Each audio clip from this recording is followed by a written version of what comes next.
जय हिंद। देखिए, आपको कोशिका यानी सेल चैप्टर कंप्लीट पढ़ा दिए हैं। अब समझते हैं हम लोग उत्तक यानी टिश्यू किसे कहते हैं। एक समान कोशिकाओं के समूह को उत्तक कहते हैं, यानी tissue is a group of cells. उत्तक का अध्ययन हम हिस्टोलॉजी कहते हैं, हिस्टोलॉजी। समझ में आया? उत्तक बेसिकली 4 प्रकार के होते हैं। पहला जो होता है वो होता है पेशीय उत्तक यानी मस्कुलर टिश्यूज, इससे हमारी मांसपेशियां बनी होती हैं।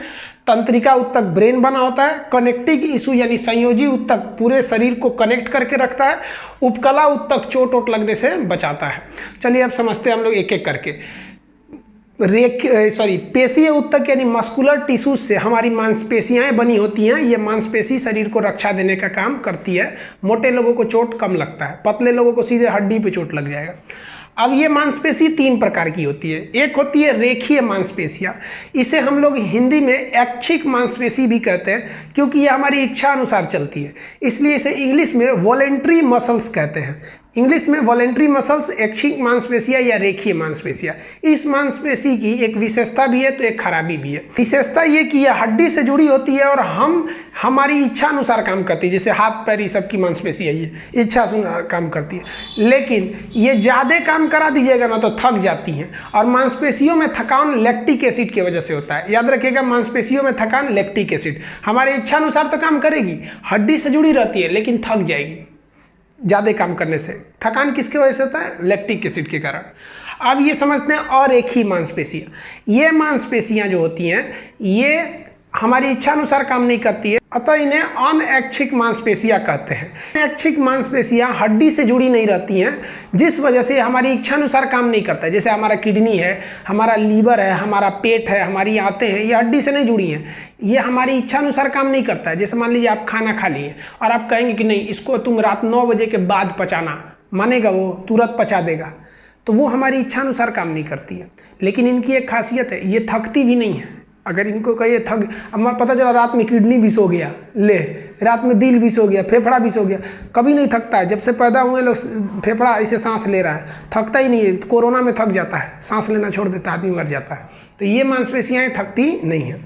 अब समझिए, इन्हीं अरेखीय मांसपेशियों का एक कैटेगरी होता है कार्डियक मसल यानी हृदयक पेशियाँ। हृदयक पेशियाँ इस अरेखीय का ही एक कैटेगरी है जिसका दिल बना होता है। दिल एक अलग प्रकार के मांस का बना होता है, उसे हम हृदयक पेशी या कार्डियक मसल कहते हैं। इन तीनों प्रकार की मसल को मिला देते हैं तो बनता है पेशीय उत्तक, जो उत्तक का एक प्रकार है। दूसरा प्रकार समझते हैं तंत्रिका उत्तक यानी न्यूरॉन टिश्यू। इससे हमारा ब्रेन बना होता है। न्यूरॉन टिश्यू से हमारा ब्रेन बना होता है और ये ब्रेन में होते हैं सब। अगला जो होता है संयोजी उत्तक। संयोजी उत्तक को हम कहते हैं कनेक्टिंग टिश्यू। ये पूरे शरीर को कनेक्ट करके रखे हुए हैं, आपस में जोड़ के रखे हुए हैं। तो जैसे देखिए, आपस में जोड़ने का काम कौन करता है? ब्लड। और यहीं से ज़्यादा क्वेश्चन पूछता है इनमें से कौन सा संयोजी उत्तक है? तो रक्त। पूरी शरीर को ब्लड जोड़ के रखा है। उसी ब्लड में एक अलग सा पीले रंग का पदार्थ होता है जिसे लासिका या लिम्फ कहते हैं।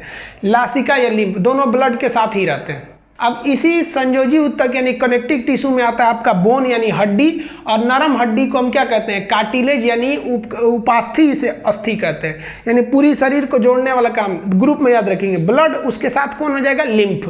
बोन, उसके साथ क्या हो जाएगा? कार्टिलेज।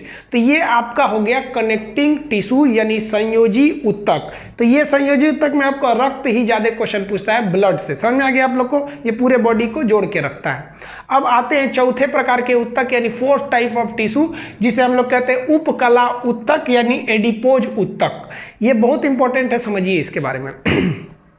उपकला उत्तक यानी एडिपोज उत्तक जो होते हैं ये वसा के बने होते हैं। इनमें चर्बी यानी वसा, फैट होता है।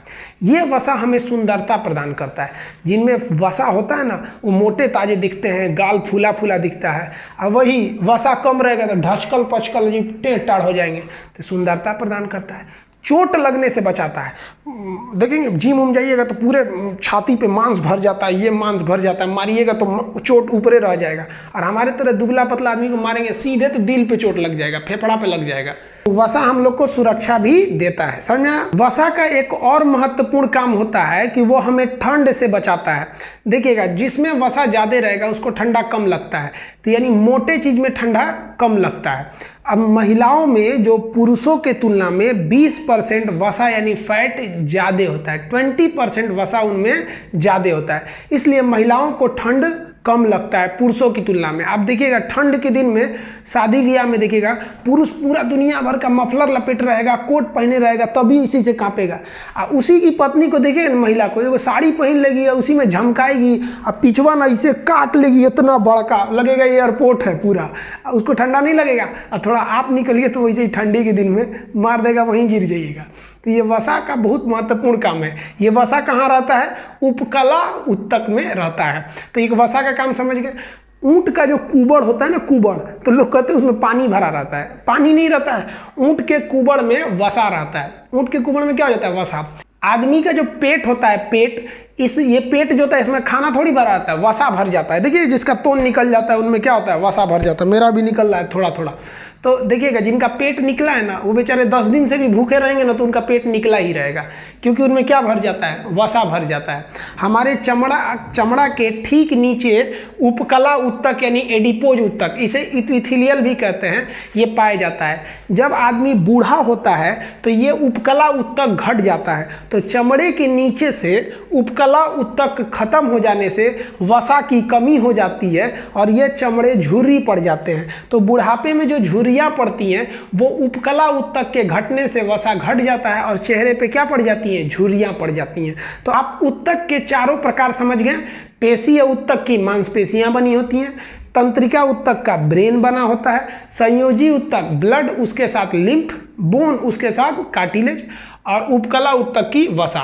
वसा के काम क्या क्या थे हम समझा दिए आपको। आप इसका एक स्क्रीनशॉट लीजिए, फिर नेक्स्ट वीडियो में हम आगे के चैप्टर को समझेंगे।